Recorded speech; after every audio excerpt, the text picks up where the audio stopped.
Leo tumefika hapa kukagua miundombinu hii ya mabasi yaendayo kwa kasi, lakini pamoja na kukagua miundombinu mingine. Kwa hiyo awali ya yote nitumie nafasi hii kwanza kumshukuru Mungu mpaka hapa tulipofikia. Tunaamini kwamba kila mmoja kimtazama mwenzie anaweza kumshukuru Mungu katika hatua tuliopo sasa.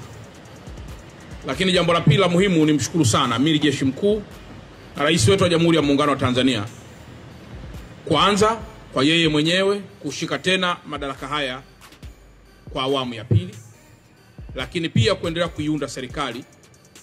Lakini tatu la muhimu ni tamko lake la kuendelea kujenga Tanzania yenye maridhiano, kwa maana tupate nchi ambayo inaweza kuzungumza lugha moja, tupate nchi ambayo Watanzania watakuwa na furaha juu ya rasilimali zao na juu ya serikali yao.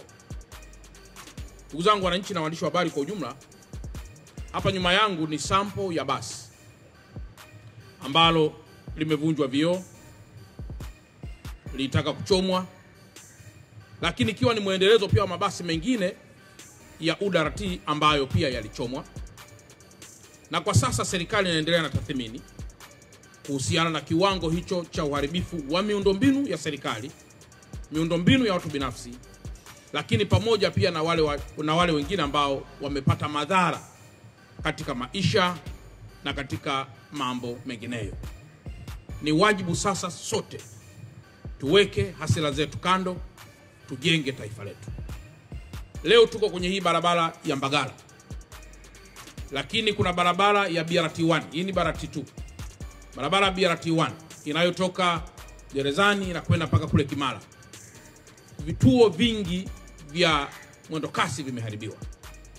Lakini pia na barabara hii nayo vituo navyo vingi pia vimeharibiwa. Lakini nimeona namna ambavyo Watanzania wa Mbagala wanataabika kwa sasa. Na sisi kama wazazi, uweza hata siku moja ukasema sasa sirudishi tena miundombinu kwa sababu ya hiki kilichotokea. Nimekwisha elekeza hakuna shule hata moja iliyoharibiwa ambayo itafungwa kwa sababu ya uharibifu huo. Pesa hiyo ya serikali inaendelea na ukarabati wa shule, ukarabati wa vituo vya afya na ukarabati wa miundombinu mingine ambayo inaweza kuwa ilipata madhara.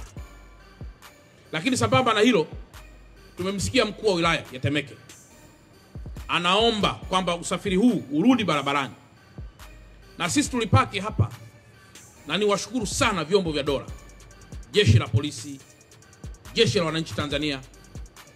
Mabasi kama haya mnayoyaona, yote haya unayoyaona hapa, kama tungezembea mabasi haya yote yangeweza kuchoma moto.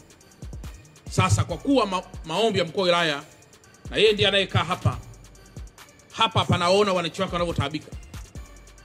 Leo ni tarehe 18 ya mwezi wa 11 2025, na waelekeza DART, na waelekeza UDART, na waelekeza TANESCO, taasisi zote za serikali zinazohusika kwa pamoja chini ya katibu tawala wa mkoa ndugu yangu Muhinte, wahakikishe tarehe 20 ya mwezi wa 11 2025 Alhamisi saa 2 asubuhi au hata kabla, mabasi yote yanaingia kwenye barabara kubeba wasafiri kwa hii barabara ya Mbagala kuelekea mjini. Lakini ile barabara inayotoka Gerezani kwenda mpaka Kimara, ile na yenyewe tunaharakisha ili kuhakikisha kwamba inaanza kutoa huduma.